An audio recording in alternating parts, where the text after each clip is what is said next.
નમસ્કાર વિદ્યાર્થી મિત્રો, ચાલો આજે આપણે મેં તમને જે છેલ્લે પ્રેક્ટિસ વર્ક તરીકે જે આ 8 ગણતરીઓ આપેલી હતી એના સોલ્યુશન છે આપણે આજે તૈયાર કરવા છે. અગાઉ મેં તમને જે થિયરી ભણાવેલી હતી એના ઉપર આધારિત એ તમે કેટલી સચોટપણે તૈયાર કરેલી છે એનું એક પ્રતિબિંબ છે એ આ 8 ગણતરીઓમાં પડશે. તો કઈ થિયરી હતી? તો જે મૂળભૂત ભૌતિક રાશિઓ 3 શીખાતા આપણે, દળ, લંબાઈ અને તાપમાન, અને 2 સાધિત ભૌતિક રાશિઓ શીખાતા ને, કદ અને ઘનતા. તો આનો ઉપયોગ કરીને અને અગાઉ જે એક એકમમાંથી બીજા એકમમાં જવાની ટ્રીક શીખવાડેલી હતી એનો ઉપયોગ કરીને આ ગણતરીઓ છે તમારે પૂર્ણ કરવાની હતી. હું એવી આશા રાખું કે લગભગ તમામે ગણતરીઓ છે કરી લીધેલી હશે. તો તમારે હવે એના સોલ્યુશનની જરૂર પડશે. કદાચ કોઈ એવો આમાં હોય 8માંથી કે તમને એમાં થોડીક તકલીફ પડી હોય અથવા સંપૂર્ણ ન આવડ્યું હોય, તો ચાલો આપણે એના સોલ્યુશન છે એ આજે મેળવીએ. સૌથી પહેલી એક ખાલી જગ્યા છે કે ભાઈ 10 ક્વિન્ટલ બરાબર કેટલા મિલીગ્રામ. તો આ તો આપણે જૂની ટ્રીક જ છે કે ભાઈ અહીંયા એક્સ ધારી લેવાનું. ખાલી જગ્યામાં શું આવશે? ધારો કે એક્સ ધારતા તો આવડે, તો આપણે ઉકેલીએ. જો પેલી ખાલી જગ્યામાં એક્સને સૂત્રનો કરતા બનાવીએ તો એક્સ બરાબર તો 10 ક્વિન્ટલ છેદમાં આવશે મિલીગ્રામ. તો આપણે ઉકેલ મેળવવો હોય તો એક્સ બરાબર 10 ક્વિન્ટલ છેદમાં મિલીગ્રામ. હવે આપણે એમાં કિંમત મૂકી દઈએ તો 10 એને ગુણ્યા ક્વિન્ટલ. ચાલો, ક્વિન્ટલ એટલે કેટલા થાય યાદ કરો? 5 મણ અથવા 100 કિલોગ્રામ. તો આ તમને ખબર છે, ક્વિન્ટલ એટલે એનો અર્થ થાય 100 કિલોગ્રામ. 5 મણ એટલે 1 ક્વિન્ટલ થશે. એના છેદમાં મિલીગ્રામ, બરાબર, છેદમાં છે મિલીગ્રામ. હવે આપણે આ કિલો અને મિલીની પણ કિંમત મૂકીએ તો 10 ગુણ્યા 100 એને ગુણ્યા હજી કિલો એટલે 1000 અને ગ્રામ છેદમાં આવશે મિલી એટલે 10⁻³ અને ગ્રામ. તો હવે સમગ્રપણે જોઈએ તો 1 2 3 4 5 6 10⁶ છેદમાં છે 10⁻³ અને આને ઉકેલી નાખીએ તો 10⁻³ ઉપર જશે એટલે પ્લસ થઈ જશે. તો ફાઇનલ જવાબ આવશે 10⁹. બરોબર. તો ફરીથી જોઈએ, જો 10 ક્વિન્ટલ એટલે 100 કિલોગ્રામ, પણ કિલો એટલે પાછા 1000 મૂકવા પડે, છેદમાં છે મિલી એટલે 10⁻³. તો 3 ને 2 5 ને 1 6 10⁶ થઈ, છેદમાં 3 છે એ ઉપર આવશે તો એ પ્લસ થઈ જશે. 6 ને 3 9, તો ટોટલ થશે 10⁹ એટલા મિલીગ્રામ થાય. તો આપણે અહીંયા લખીએ કે ભાઈ અહીંયા કેટલા આવશે? તો 10⁹ મિલીગ્રામ. સાવ સહેલી ખાલી જગ્યા હતી વિદ્યાર્થી મિત્રો. ચાલો, એવી જ રીતે આપણે બીજી ખાલી જગ્યા છે એનો ઉકેલ મેળવીએ. 5 MT એટલે કે 5 મેટ્રિક ટન બરાબર ધારો કે X પાઉન્ડ. તો તમારે શું કરવાનું છે? તમારે કોનો ભાગાકાર કરવાનો છે? તો તમારે મેટ્રિક ટન અને પાઉન્ડની ખબર હોવી જોઈએ. તો આપણે અહીં લખીએ કે ભાઈ x બરાબર 5 મેટ્રિક ટન અને છેદમાં શું છે પાઉન્ડ. તો આમાં આપણે કિંમત મૂકીએ તો 5 ગુણ્યા, હવે તમને ખબર હોવી જોઈએ મેટ્રિક ટન એટલે 1000 કિલોગ્રામ, 50 મણ, બરાબર. 1000 કિલોગ્રામ અને છેદમાં પાઉન્ડ. તો પાઉન્ડ એટલે તમને ખબર હોવી જોઈએ, પાઉન્ડ એટલે 453.59 ગ્રામ.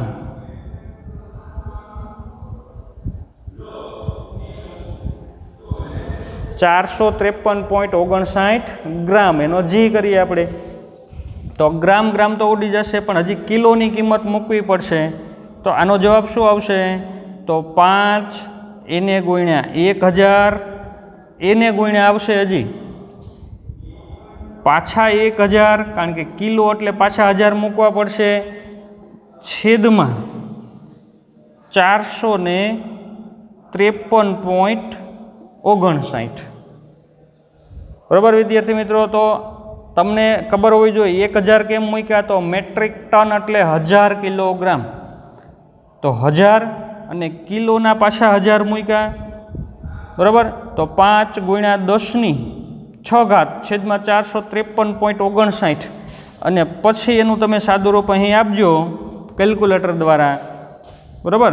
તમારે સાદુરૂપ આપવું હોય તો કઈ રીતે આપી શકો? જો 5 ગુણ્યા 100 કરી નાખો એટલે 500, એના છેદમાં છે 453.59 અને આને ગુણ્યા કેટલા કરવા પડશે? તો 2 શૂન્ય તો આને આપી દીધા 500 એટલે 3 ને 1 4, તો 10⁴ વધી. 1 2 3 4 5 6 શૂન્ય હતા, એમાંથી 4 અહીંયા રાખ્યા, 2 આને આપી દીધા, બરાબર. એટલે ટોટલ 6 થઈ ગયા. હવે 500 ભાગ્યા 453.59 કરો, લગભગ આ 1 પોઈન્ટ સમથિંગ આવશે, 1 પોઈન્ટ કંઈક સમથિંગ આવશે અહીં, ગુણ્યા 10⁴ એવો જવાબ આવશે. તો આનું સાદુરૂપ આપી અને જે આવે અહીં મૂકજો, બરાબર.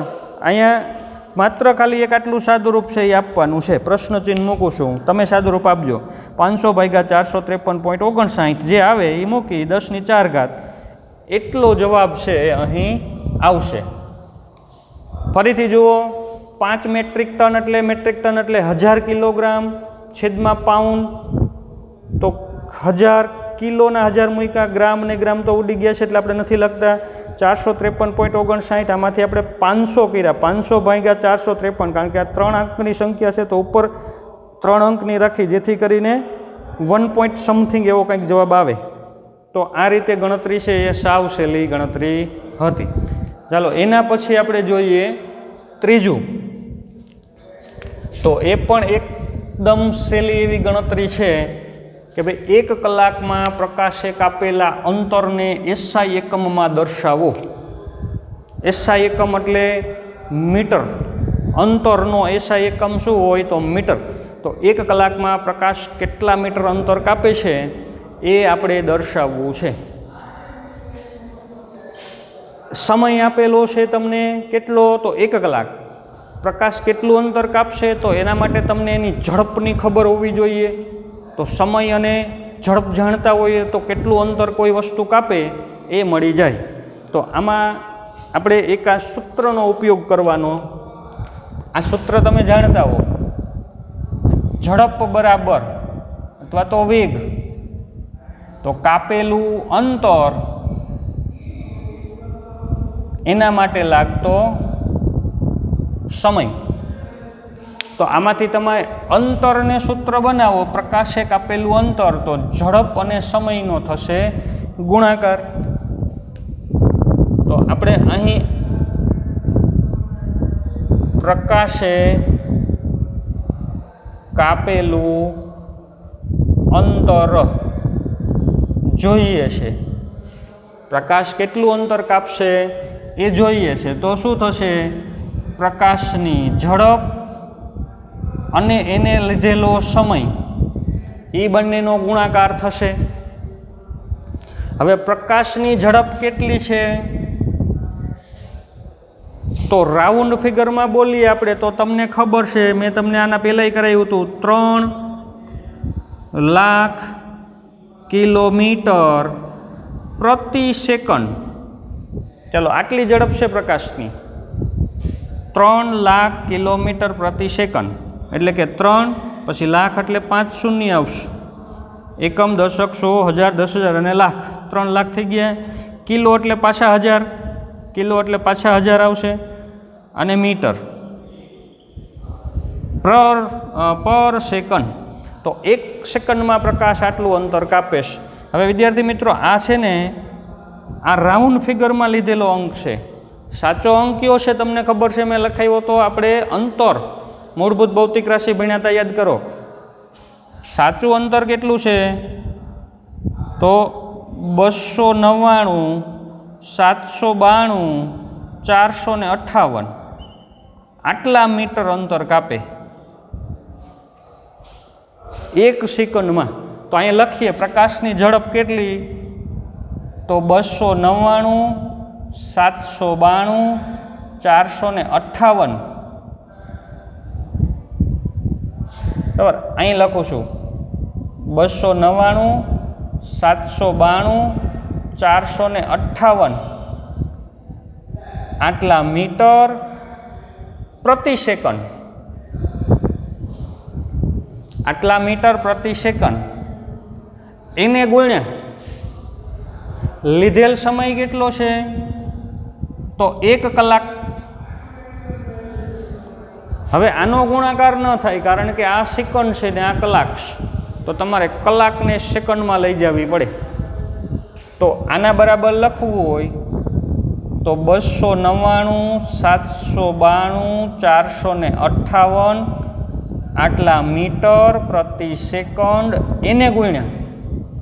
હવે 1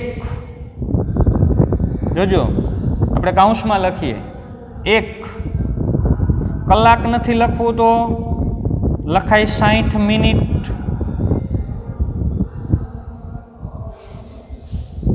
1 ગુણ્યા 60 મિનિટ એટલે 1 કલાક થઈ. પણ હજી અહીંયા તો સેકન્ડ છે, અહીંયા મિનિટ છે, તો હજી મિનિટ મારે નથી લખવું, તો મિનિટની જગ્યાએ લખી નખાય હજી 60 સેકન્ડ. બરાબર, અહીંયા છેદમાં શું છે? સેકન્ડ. તો હવે આ સેકન્ડ ઉડી ગઈ. હવે ગુણાકાર થશે. કોનો ગુણાકાર થશે? તો છાંયે 36 ને 2 શૂન્ય લગાડો, 3600 સેકન્ડ. 1 સેકન્ડમાં આટલું અંતર કાપતો હોય પ્રકાશ. 299, 792, 458 આટલા મીટર પ્રતિ સેકન્ડ એને ગુણ્યા આવશે 3600 સેકન્ડ. બરાબર, તો આ સેકન્ડ તો હવે આપણે નથી લખતા, ઉડી ગઈ છે. તો વધશે એકમ ખાલી શું અહીંથી? મીટર. તો આ બંનેનો ગુણાકાર કરજો, જે જવાબ આવે એટલા મીટર પ્રતિ કલાક થશે. કારણ કે 1 કલાકમાં મળ્યું આપણને, અથવા ખાલી એટલું મીટર એમ કહી શકો તો હાલે. તો આટલા મીટર પ્રતિ કલાક એવો જવાબ છે તમારે આના માટેનો આવશે. સાદું રૂપ તમારે આપવાનું છે, ગણતરી કરવાની છે, આને ગુણ્યા કરવાના 3600, પછી 1 પોઈન્ટ કે 2 પોઈન્ટ કે જે સમથિંગ આવે એ કરીને ગુણ્યા 10ની ઘાતાંકમાં આપી દેવાનો. 10ની ઘાતાંકમાં છે એ જવાબ છે તમારે આપી દેવાનો. ચાલો વિદ્યાર્થી મિત્રો, તો આ 3 ખાલી જગ્યા લીધી, આપણે ચોથી ખાલી જગ્યા લઈએ.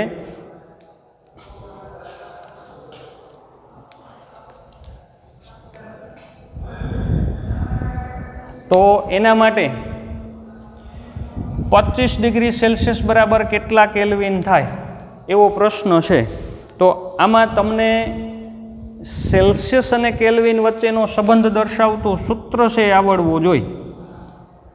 તાપમાન, મૂળભૂત ભૌતિક રાશિ તરીકે તાપમાન જ્યારે મેં તમને સમજાવેલું હતું ત્યારે 2 સૂત્રો મેં તમને કરાવ્યા હતા. એક સૂત્ર કેલ્વિન અને સેલ્સિયસ વચ્ચેનો સંબંધ દર્શાવતું હતું, અને બીજું સૂત્ર છે એ ફેરનહીટ અને સેલ્સિયસ વચ્ચેનો સંબંધ દર્શાવતું હતું. અહીં આપણે જે પહેલું સૂત્ર લખાવ્યું હતું તમને યાદ કરો, કેલ્વિન બરાબર ડિગ્રી સેલ્સિયસ પ્લસ 273. ચાલો આ સૂત્ર કેલ્વિનમાં તાપમાન જોતું હોય તો ડિગ્રી સેલ્સિયસમાં જે તાપમાન હોય એ મૂકવાનું, પ્લસ 273 છે એ મૂકવાના. તો અહીં આપણે કેટલા કેલ્વિન થાય એ જ જોઈશે. એ કેટલા કેલ્વિન, તો ડિગ્રી સેલ્સિયસ અહીંયા 25 મૂકો એટલે તમને ખબર પડે. તો આપણે કિંમત મૂકીએ, જો કેટલા ડિગ્રી સેલ્સિયસ આપેલું છે તો 25 ડિગ્રી સેલ્સિયસ એટલે 25 પ્લસ 273, તો 3 ને 5 8, 7 ને 2 9, 298 કેલ્વિન થશે. કેટલો જવાબ આવ્યો? તો કેલ્વિન બરાબર કેટલું થશે? 298 કેલ્વિન થશે. 25 ડિગ્રી સેલ્સિયસ એટલે 298 કેલ્વિન તાપમાન થાય. ચાલો એવી જ રીતે હવે 5મો દાખલો છે, આનાથી રિવર્સમાં જવાનું. 100 કેલ્વિન બરાબર કેટલા સેલ્સિયસ થાય અને કેટલા ફેરનહીટ થશે. ચાલો એની ગણતરી છે એ આપણે અહીં રજૂ કરીએ. તો વિદ્યાર્થી મિત્રો, આજે 4 દાખલાઓ કરેલા છે, તમે વ્યવસ્થિત સરખામણી કરી લ્યો, તમારી નોટબુકમાં ક્યાં ભૂલ છે કે નહીં એ ચેક કરી લ્યો, અને પછી આપણે બીજા જે 4 બાકી છે એ પૂર્ણ કરીએ. ચાલો તો દરેક વિદ્યાર્થી મિત્ર વ્યવસ્થિત રીતે પોતાનું જે પ્રેક્ટિસ વર્ક કરેલું છે એ સોલ્યુશન અહીં મેં રજૂ કરેલું છે એની સાથે એની સરખામણી કરો. અને જો કોઈએ ભૂલથી પણ નથી ગણેલા તો પ્રથમ વિડીયોને સ્ટોપ કરીને અહીં પોતે ખાલી જગ્યાઓ કે દાખલાઓ છે પોતાની રીતે ગણવાનો પ્રયત્ન કરે અને પછી સરખામણી કરે, નહીં કે સીધો ઉતારો કરવાનો સેટ નોટમાં. એનો કોઈ જ અર્થ રહેતો નથી.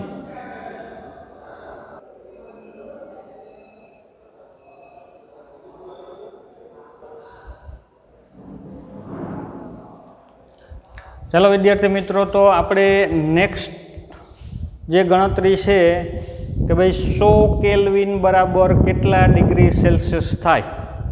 તો કેલ્વિન જે એકમ છે એને આપણે સેલ્સિયસમાં કન્વર્ટ કરવો છે. તો અહીં પણ પ્રથમ તો કયા સૂત્રનો ઉપયોગ કરવો પડશે? તો પ્રથમ તમારે આપણે જે પહેલું સૂત્ર લખાવેલું હતું એ કેલ્વિનમાં તાપમાન જોતું હોય તો ડિગ્રી સેલ્સિયસ પ્લસ 273 આ સૂત્ર છે એનો ઉપયોગ આપણે કરી શકીએ. જો સેલ્સિયસમાં આપ્યું હોય તો કેલ્વિનમાં મળે, ને કેલ્વિનમાં આપ્યું હોય તો સેલ્સિયસ એકમમાં મળશે. ચાલો આ સૂત્ર છે, આમાં આપણે અત્યારે કેલ્વિનમાં તો આપી દીધું છે તાપમાન, સેલ્સિયસમાં કેટલું થાય એ આપણને પૂછેલું છે. તો આપણે ડિગ્રી સેલ્સિયસને સૂત્રનો કરતા બનાવીએ.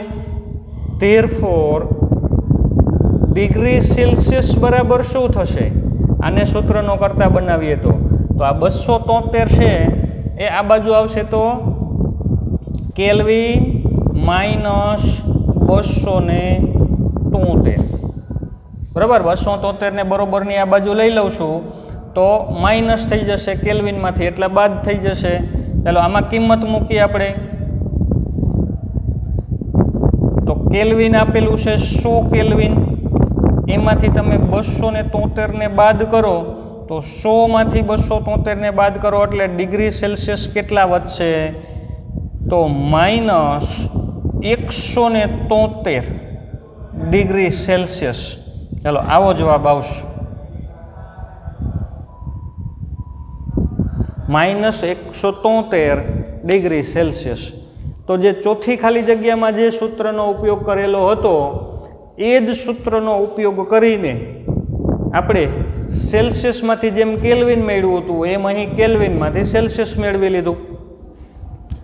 હવે હજી આમાં આપણે ફેરનહીટ શોધવાના છે. તો હવે તમને સેલ્સિયસ અને ફેરનહીટ વચ્ચેનો સંબંધ દર્શાવતું સૂત્ર તો ખબર છે. ચાલો હવે તમારે એનો ઉપયોગ કરવાનો છે. હવે આપણે જાણીએ છીએ કરીને લખાય કે ડિગ્રી ફેરનહીટ બરાબર 9/5 ડિગ્રી સેલ્સિયસ પ્લસ 32. ચાલો આ બીજું સૂત્ર છે, બરાબર. ફેરનહીટમાં જોતું હોય તાપમાન તો ડિગ્રી સેલ્સિયસમાં જે આવેલું હોય એને કરવાના 9/5 9/5 ડિગ્રી સેલ્સિયસ પ્લસ 32. હવે આમાં તો બસ કિંમત જ મૂકવાની છે, તો આપણે કિંમતો મૂકી દઈ બધાયની. તો 9/5 એટલે આમ તો 1.8 થાય, એનું સાદુરૂપ આપી દઈ તો એને ગુણ્યા ડિગ્રી સેલ્સિયસ તો અહીંયા ઉપર મળી ગયા -173 પ્લસ 32 થશે. તો હવે તમારે આ બંનેનો ગુણાકાર કરવાનો છે, બરાબર. માઇનસમાં કંઈક જવાબ આવશે અને પ્લસ 32 એમાં એડ કરવાના છે, એટલે હકીકતમાં તો બાદ થશે પણ જવાબ ફાઇનલ આવશે કંઈક માઇનસ આવશે, એટલા ડિગ્રી ફેરનહીટ થશે. ચાલો આ બેયનો ગુણાકાર કરો અને એમાં 32 છે, તમે એમાંથી 32 છે એ શું કરવાનું છે તમારે, તો હકીકતમાં પ્લસ કરવાના છે પણ થશે બાદ કરવાના. ચાલો તો આ બંનેનો ગુણાકાર છે 173 ગુણ્યા 1.8 એનો ગુણાકાર કરીએ તો એનો જવાબ આવશે કેટલો, 300, પણ માઇનસ છે એટલે -311.4 પ્લસ 32. હવે આમાંથી તમારે 32 છે એ બાદ કરવાના છે, બરાબર. -311.4 પ્લસ 32, તો આમાંથી 32 છે એ બાદ કરો એટલે માઇનસમાં ફેરનહીટ કેટલા એ જવાબ આવશે.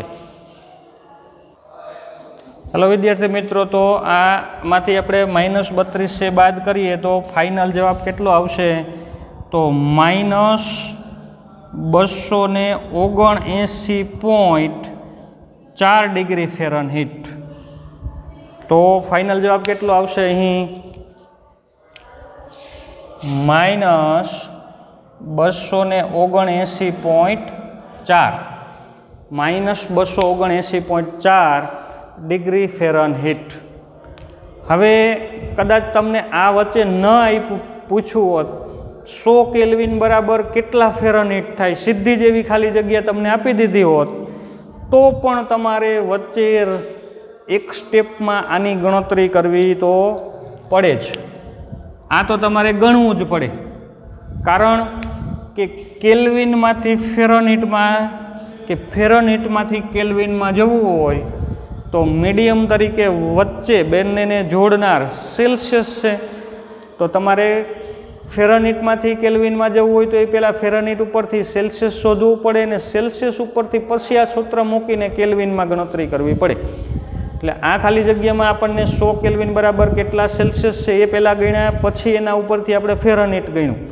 ધારો કે પરીક્ષામાં તમને કેલ્વિનમાંથી ડાયરેક્ટ ફેરનહીટ પૂછે તો વચ્ચે તમારે એક સ્ટેપ પાડવું પડે જ. કયું સ્ટેપ, તો સેલ્સિયસ કેટલા થાય એની ગણતરી તમારે કરવી પડે જ. ચાલો વિદ્યાર્થી મિત્રો, તો હવે આપણે એના પછીની છઠ્ઠી જે છે ગણતરી એ જોઈએ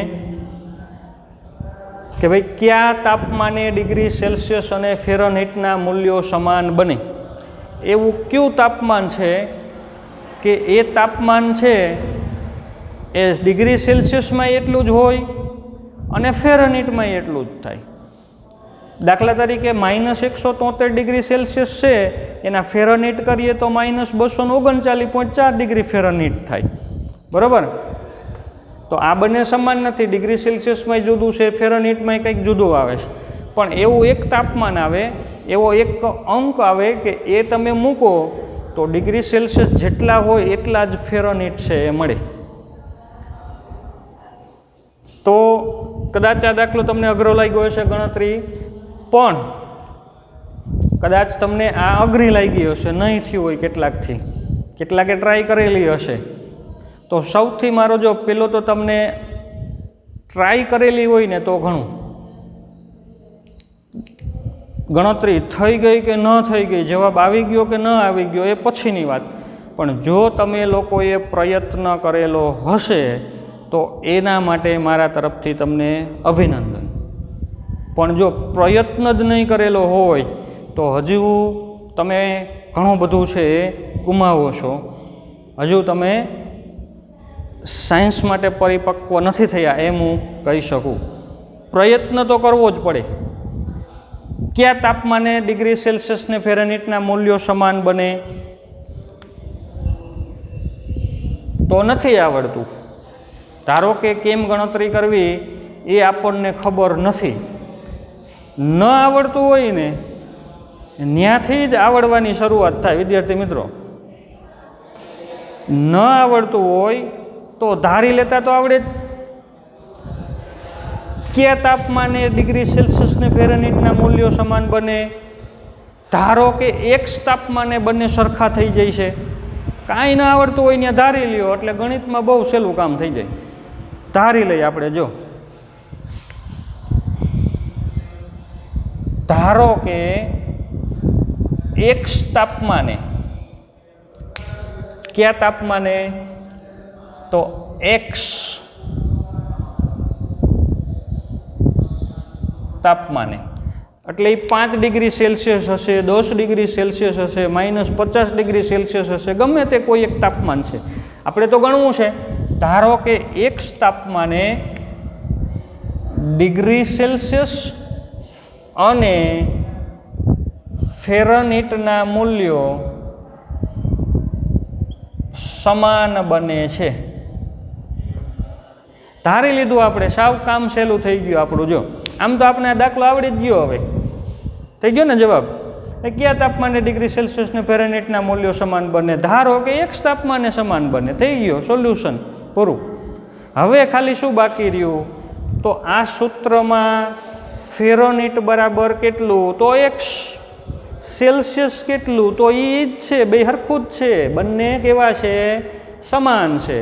તો અહીંયા તમે એક્સ મૂકી દો, અહીંયા એક્સ મૂકી દો, એટલે તમે સાદુરૂપ આપો તો એક્સ એટલે કેટલા એ ઓટોમેટિક આવી જશે ગણતરી કરો એટલે. તો જો આપણે કિંમત મૂકીએ, સૂત્ર તો આપણે જાણીએ છીએ કે ભાઈ degree Fahrenheit is equal two 9/5 degree Celsius plus 32. સૂત્ર તો આપણને આવડે છે. આપણે માત્ર એમાં હવે કિંમત મૂકીને સાદુરૂપ આપવાનું છે. તો ડિગ્રી ફેરનહીટ કેટલું? તો એક્સ બરાબર 9/5 એને ગુણ્યા એક્સ આવશે પ્લસ 32. બરાબર. હવે આપણે આ છેદમાં 5 છે એ કાઢવા હોય તો 3 પદને એક્સ વડે, આ પેલું પદ છે એક, આ પદ છે એક, આ પદ છે, બધાને 5 વડે ગુણવા પડે તો આ છેદમાંથી 5 છે નીકળે. ચાલો તો ગણતરી કરીએ. આને 5 વડે ગુણીએ તો અહીં થશે 5x પ્લસ આને 5 વડે ગુણીએ તો 5 5 ઉડી જાય, વધશે ખાલી 9x પ્લસ આને 5 વડે ગુણીએ તો 5 દુને 10, 5 તેરી 15 ને 1 16, 160. શું કર્યું? આ છેદમાં 5 ને દૂર કરવા માટે આપણે દરેક પદને 5 વડે છે એ ગુણી નાખેલા છે. હવે આપણે આ 9x ને આ બાજુ લઈએ તો થશે 5x ઓછા 9x એટલે કે ઓછા 4x વધશે. 5 માંથી 9 ને બાદ કરો તો ઓછા 4x બરાબર 160. તો x ને બનાવીએ સૂત્રનો કરતા તો ઓછા 160/4. તો તમને ખબર છે 16/4 હોય એટલે 4 આવશે ને 1 શૂન્ય લગાડી દેવાનું. 160/4 ઇટ મીન્સ -14 થશે. આમ -40 ડિગ્રી ફેરનહીટ બરાબર -40 ડિગ્રી કેલ્વિન સેલ્સિયસ થાય. આ -40 ડિગ્રી ફેરનહીટ તાપમાન રાખીએ તો સેલ્સિયસમાં -40 ડિગ્રી સેલ્સિયસ જ મળે. તમે આ સૂત્રમાં કિંમત મૂકીને એની ખરાઈ કરી શકો. અહીંયા સેલ્સિયસ તમારે કેટલા લેવાના? -40. 9/5 એને ગુણ્યા -40 તો 8 × 5 = 40. બરાબર? 8 × 5 કેટલા થશે? 40. -5 આવશે. 9 × 5 = 45. 8 × 9 = 72. -72 જવાબ આવશે. -72માંથી 32ને બાદ કરી નાખો તો ફરી પાછા ફેરનહીટ -40 જ મળે. તો -40 ડિગ્રી ફેરનહીટ બરાબર થશે -40 ડિગ્રી સેલ્સિયસ. તો આ એક એવું તાપમાન છે કે ત્યાં ફેરનહીટ એટલા જ થાય અને સેલ્સિયસ પણ એટલા થાય, સરખા જ થાય. ચાલો, તો એકદમ સરળ દાખલો હતો. માત્ર ખાલી એક ધારણા કરવાની હતી. વિદ્યાર્થી મિત્રો, આ એક ટ્રીક બહુ અગત્યની છે, ઘણી વખત કામ આવે એવી, કે તમને ન આવડતું હોય ત્યાં તમારે ધારી લેવાનું અને સાદુરૂપ આપો એટલે સોલ્યુશન એનું આવે જ. ચાલો, એના પછી નેક્સ્ટ લઈ આપણે 7 અને 8.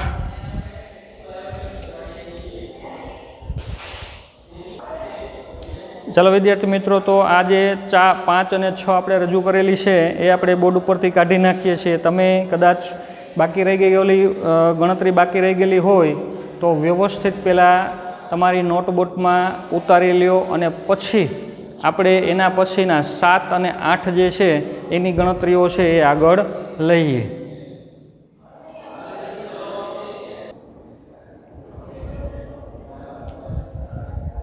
ચાલો વિદ્યાર્થી મિત્રો, તો 6 સુધીની ગણતરીઓ તમે તૈયાર કરી લીધેલી. હવે આપણે એના પછીની 7 અને 8 જોઈએ. એ તો સરળ છે. મને આશા એવી છે કે લગભગને દરેકને આવડી ગયેલ જ હશે. ચાલો, તો ચેક કરીએ આપણે. 7મું છે, 3 મીટર લંબાઈ ધરાવતા સમઘનનું ઘનફળ કેટલા સીસી થાય? સીસી એટલે કે સેન્ટીમીટર ક્યુબ. બરાબર? આ તમને એક ખબર હોવી જોઈએ. આપણે લાસ્ટ ટાઈમ લખાવેલું હતું 1 cc. It means 1 centimetre cube. Centimetre અને ક્યુબ. સેન્ટીનો સી લેવાનો અને ક્યુબ એટલે ઘન એનો સી લેવાનો. એટલે એને ટૂંકમાં શું કહેવાય? CC, centimetre cube. બરાબર? તો આપણે જે ઘનફળ એટલે કદ મેળવવાનું છે એ શેમાં મેળવવાનું છે? સેન્ટીમીટરના એકમમાં. સેન્ટીમીટર ક્યુબ એટલે સીસી. તો સાવ સહેલો. 7મો જુઓ ભાઈ, આપણને એક શું આપેલું છે? 3 મીટર લંબાઈ ધરાવતો સમઘન આપેલો છે. તો 3 મીટરની લંબાઈ ધરાવતો સમઘન એટલે પહેલાં તો તમને ખબર હોવી જોઈએ કે એની લંબાઈ, એની પહોળાઈ અને એની ઊંચાઈ આ સરખે સરખું હોય તો એને આપણે સમઘન કહીએ. તો આપણે એક સમઘન અહીંયા બતાવીએ. આપેલ માપનો એક આ સમઘન છે. બરાબર? શું પરિમાણ છે એના? તો લંબાઈ છે 3 મીટર. ચાલો, આની પહોળાઈ પણ કેટલી છે? તો પહોળાઈ પણ 3 મીટરની પહોળાઈ છે. આની ઊંચાઈ કેટલી છે? તો ઊંચાઈ પણ 3 મીટર જેટલી ઊંચાઈ ધરાવે છે. તો આવો એક સમઘન છે. એનું ઘનફળ પૂછ્યું છે આપણને. ઘનફળ એટલે કે કદ. તો આપણે અહીં ગણતરી કરીએ. ઘનફળ એટલે વોલ્યુમ V બરાબર લંબાઈ ગુણ્યા પહોળાઈ ગુણ્યા ઊંચાઈ. Length into breadth into height. એટલે કે લંબાઈ ગુણ્યા પહોળાઈ ગુણ્યા ઊંચાઈ. LBH. ચાલો, એમાં કિંમત મૂકીએ. તો લંબાઈ છે 3 મીટર ગુણ્યા પહોળાઈ છે 3 મીટર ગુણ્યા ઊંચાઈ છે 3 મીટર, કારણ કે સમઘન છે, તો 3 ગુણ્યા 3 ગુણ્યા 3, 3 તેરી 9, 9 તેરી 27, અને એકમ શું આવે એ ખાસ અગત્યનો. એનો એકમ શું થશે? તો મીટર ગુણ્યા મીટર ગુણ્યા મીટર, એટલે કે મીટર ક્યુબ. પણ આપણને કીધું છે એનો ઘનફળ સીસી કેટલા સીસી થાય. સીસી એટલે સેન્ટીમીટર ક્યુબ. તો જે મીટર છે એને આપણે સેન્ટીમીટરમાં કન્વર્ટ કરવા છે. 1 metre is equal to how many centimetre? 1 મીટરના સેન્ટીમીટર કેટલા થાય?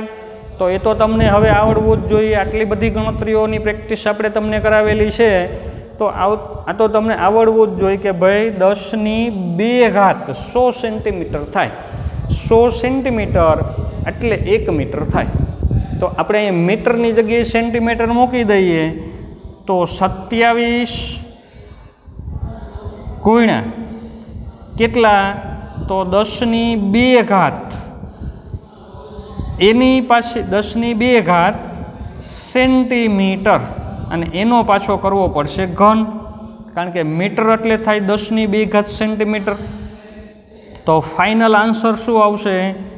તો 27 ગુણ્યા 10⁵ ને એની પાછી 3 એટલે કે ટોટલ થશે 10⁶ સેન્ટીમીટર ક્યુબ.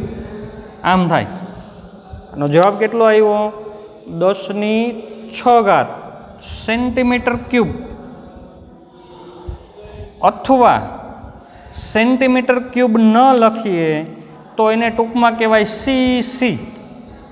કેટલું થશે? તો 27 ગુણ્યા 10⁶ સીસી, સેન્ટીમીટર ક્યુબ, એટલે ટૂંકમાં કહીએ એને સીસી. તો એકદમ સરળ હતું. માત્ર ખાલી 3 ગુણ્યા 3 ગુણ્યા 3 કરવાના હતા, એટલે કે 27 મીટર ઘન. પણ મીટર એટલે 100 સેન્ટીમીટર, તો 10⁵ એનો કરો તો 10⁶, તો 27 ગુણ્યા 10⁶ સીસી. ચાલો એના પછી નેક્સ્ટ જોઈએ. એના જેવું જ છે કે ભાઈ 3 સેન્ટીમીટર લંબાઈ ધરાવતા સમઘનનું દળ 100 ગ્રામ છે. 3 સેન્ટીમીટર લંબાઈ ધરાવતા સમઘનનું દળ આપ્યું 100 ગ્રામ, અને કદ તો આપણે આની ઉપરથી જ મળી જાય. અહીંયા જેમ મળ્યું એમ એનું ઘનફળ, એનું કદ. તો કદ અને દળ આપેલા હોય તો એના ઉપરથી એની ઘનતા શોધવાની છે. તો વિદ્યાર્થી મિત્રો, ઘનતાનું સૂત્ર તો તમને ખબર જ છે. ચાલો આપણે 8માની ગણતરી છે એ કરીએ અહીં. બરાબર? તમે આ સૂત્ર તો જાણો જ છો કે ભાઈ ઘનતા density D is equal two દળ એના છેદમાં કદ. તો અહીં તમારે માત્ર શું રજૂ કરવાનું છે? દળ અને કદ છે એનો ગુણોત્તર લેવાનો છે. તો દળ તો આપી દીધું છે, કદ પહેલાં ગણવું પડે. તો સૌથી પહેલાં આપણે અહીં નોંધ કરીએ.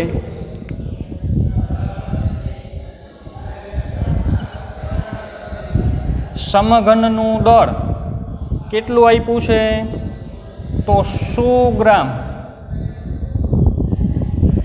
પણ એસઆઈ એકમમાં ફેરવવું હોય, આપણે એસઆઈ એકમમાં મૂકો તો જ અહીં એસઆઈ એકમમાં જવાબ આવે. તો 100 ગ્રામ એટલે કે 0.1 કિલોગ્રામ થશે. ભાગ્યા 1000 કરવા પડે, અથવા કોઈને ખ્યાલ ન આવે તો આમ કરવું પડે કે 100 ગુણ્યા 10⁻³ કિલોગ્રામ, એટલે કે 10⁵ ને 10⁻³, એટલે ફાઇનલ જવાબ આવશે 10⁻⁴, એટલે કે 0.1 કિલોગ્રામ થયું. આ થઈ ગયું એનું દળ કે જે આપણને આપેલું છે. ચાલો એના પછી દળ મળી જાય પછી જરૂર પડે કદની. તો આ સમઘનનું કદ કેટલું થશે? તો એની લંબાઈ ગુણ્યા એની પહોળાઈ ગુણ્યા એની ઊંચાઈ એટલે કે LBH તો 3 ગુણ્યા 3 ગુણ્યા 3 એટલે કે 27 સેન્ટીમીટરનો ઘન બરાબર. પણ હવે એને તમારે મીટરમાં કન્વર્ટ કરવું પડે તો એસઆઈ એકમ થાય. તો 27 ગુણ્યા સેન્ટી એટલે 10⁻² ઘાત ને એની પાછી 3 ઘાત આવે એટલે 10⁻6 ઘાત 10⁻6 ઘાત મીટર ક્યુબ. તો આ બંને એકમ છે. હવે આ શું મળ્યું છે આપણને? દળ. આ શું મળ્યું છે? કદ. અને બંને એવા છે, દળ છે એ એસઆઈ એકમમાં છે, કદ છે એ એસઆઈ એકમમાં છે. તો હવે બંનેનો ગુણોત્તર લેવાથી આપણને એની ઘનતા મળે. ઘનતા એટલે કે ડેન્સિટી ડી બરાબર શું થશે? તો દળના છેદમાં કદ. ચાલો કિંમત મૂકીએ. દળ તો જાણીએ છીએ 10⁻1 ઘાત કિલોગ્રામ અને કદ છે 27 ગુણ્યા 10⁻6 ઘાત મીટર ક્યુબ બરાબર. તો હવે આનું સાદુરૂપ તમે આપો તો શું સાદુરૂપ થશે?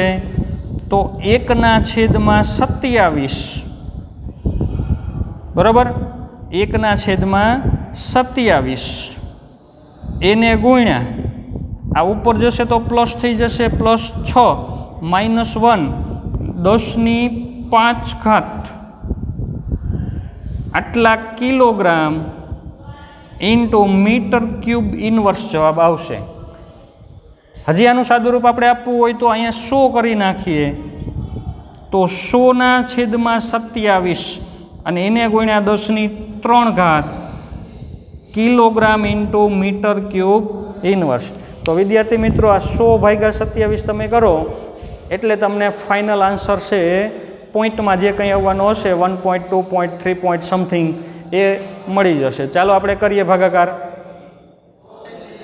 ચાલો વિદ્યાર્થી મિત્રો, તો આ થશે 3.70 અને 10⁵ ઘાત kilogram into metre cube inverse બરાબર. કારણ કે આ છેદ છે અંશમાં આવશે તો માઇનસ થઈ જશે. તો ફાઇનલ આ જવાબ જે આવ્યો kilogram into metre cube inverse, જે એસઆઈ એકમ પદ્ધતિ કહેવાય. એસઆઈ એકમમાં દળ કિલોગ્રામમાં હોય અને કદ છે એ મીટરના ક્યુબ ઇનવર્સ સ્વરૂપે હોય, મીટરના ઘન સ્વરૂપે હોય બરાબર. તો આ જે આપણે છે મીટર ઘન એટલે એનું દળ થશે, પણ છેદમાં છે એટલે આપણે અંશમાં લખ્યું તો માઇનસ લખ્યું છે. ચાલો વિદ્યાર્થી મિત્રો, તો આ રીતની જે આ ગણતરીઓ છે એ તમને હવે કડકડાટ રીતે આવડવી જોઈએ. આના પહેલાંનું પ્રેક્ટિસ વર્ક 1 છે એ કચાશ રહેતી હોય તો ફરીથી પ્રયત્ન કરજો. આના પહેલાંનું પ્રેક્ટિસ વર્ક છે એ એકવાર રફમાં ફરીથી ગણી નાખજો. આ પણ ગણેલું હોય ને છતાંય એકવાર ગણતરી કરજો, તમારામાં ઘણો બધો સુધારો છે એ આવી જશે. એક પ્રકારની સ્પીડ આવી જશે, કોન્ફિડન્સ આવી જશે. અને આગળ હવે જે આપણે દાખલાઓ કરવાના છે એમાં ખૂબ જ અગત્યની વસ્તુ છે તમારો કોન્ફિડન્સ. અને કોન્ફિડન્સ ક્યારે આવે કે આની વારંવાર પ્રેક્ટિસ કરો તો વિદ્યાર્થી મિત્રો અહીંયા સુધી આપણે રાખીએ. નેક્સ્ટ ટાઈમ મળશું ત્યારે આગળના પ્રશ્નોની ચર્ચા કરીશું. Thank you.